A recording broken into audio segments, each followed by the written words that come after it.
And the other piece, if you want to run an effective and profitable business, strategy number 2 is this. Set the tone for humor while still establishing high expectations.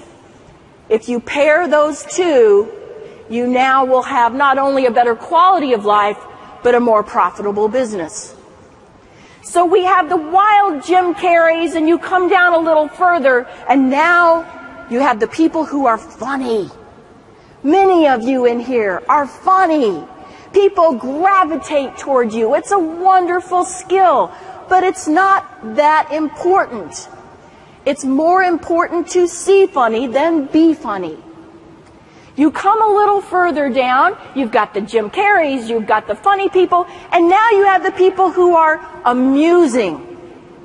They don't make anybody else laugh, but they crack themselves up all the time. They think, I'm so funny. No, you're not. But on the scale, I think actually this is probably the best place to be. Because if you can amuse yourself while everything else is going badly around you, you now have a valuable, portable skill that you can take with you anywhere, anytime. You come down a little further, the maniacs, the funny, the amusing, and now you have the people who are interesting, good trait, wealth of information, just not that fun. You come a little further, and now you have the people. It's not that they don't appreciate humor. They just don't understand why everybody else is laughing. I refer to these people as humor impaired.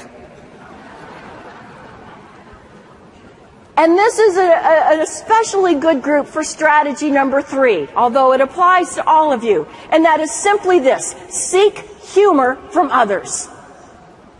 If you start asking your colleagues, your coworkers, family members for a good joke or a funny story, 2 things will happen. 1, people will assume you have a sense of humor because you've been seeking it. And 2, you're now collecting material that you can share with other people.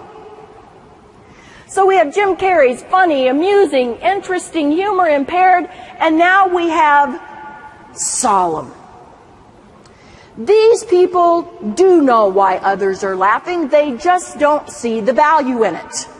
And many times they have been educated either as children or as adults that humor is unprofessional or it's inappropriate.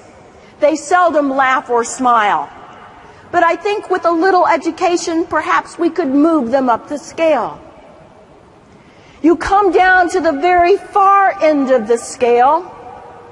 And do you remember yesterday when Sandro was talking about the discouragement club? These people are the presidents of the discouragement club.